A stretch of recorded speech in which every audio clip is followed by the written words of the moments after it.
My Perfect Mind, the starting point of My Perfect Mind is, in some sense, quite a traumatic, real event in Edward Petherbridge's life.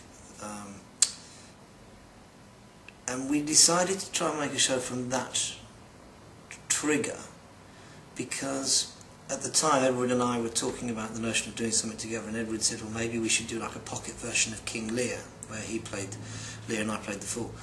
But when he told me the story about going to New Zealand, having learnt the whole of King Lear, and then after 2 days in rehearsal going to his hotel room and having a massive stroke and not being able to do it, I thought there was something rather extraordinary about potentially a show where someone goes on this extraordinary journey, having learnt the whole of one of the greatest parts in Western drama, to then not being able to literally put his thumb and forefinger together.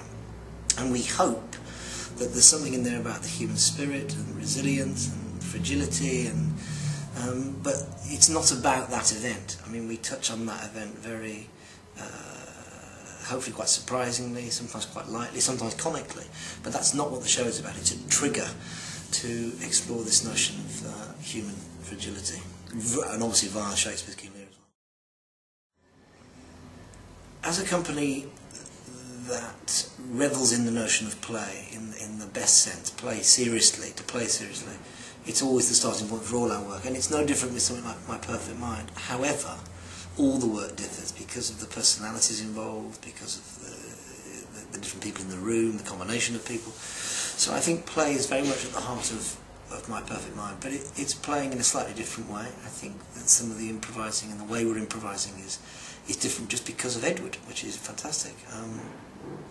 I think there's a sense of potentially that playfulness and improvising becoming quite pure at times, so there's the possibility that in the show there are sections that remain fairly improvised throughout, which is something that we've touched on before in our work, but it may go a bit further in this one. The title My Perfect Mind is part of a quote from King Lear, and Haley, our co-artist and director, came up with it, which we all like, because it's from the moment in the play when Cordelia sees King Lear again and they're reunited, and Lear can't quite believe what he's seeing, having cast her out and made this awful choice and then descended into a sort of kind of madness. He can't believe what he's seeing, and when he looks at her and has this sort of moment of disbelief, he talks about himself, I fear I am not in my perfect mind. And we just like the notion of, rather than the whole quote, we like the idea of a show that somehow is about the mind in a way. We thought it was rather lovely.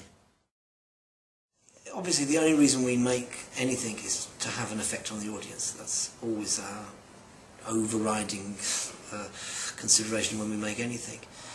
I hope the show does provoke the audience and provoke questions in the audience. We don't set out to provoke specific questions, and also we don't have a specific thing that we want the audience to go away feeling. We hope that there's things in it that will provoke them at the time of seeing it, and hopefully stay with them when they leave, but we're not after a particular thing. I think that the show hopefully will work for an audience of sort of maybe older teenagers and obviously upwards.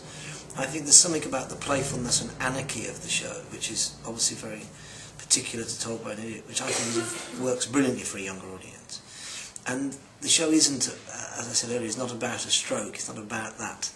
There's a wonderful anarchy and playfulness, surreal feel to it, which I think in some ways almost takes on the quality of some strange sketch show at times, where we play with reality, you don't know what's real and what isn't real. So I think there's definitely something there for a younger audience, or our core younger audience, definitely.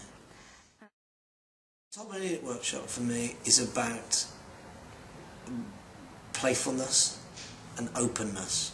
So I think when people come to that workshop, if they're up for playing and they're open to try lots of stuff we're going to throw at them, I think they can get a really exciting, funny, challenging workshop where it's very, very alive, it's very dynamic, and it's very about being in the moment and present, and also a lot of fun.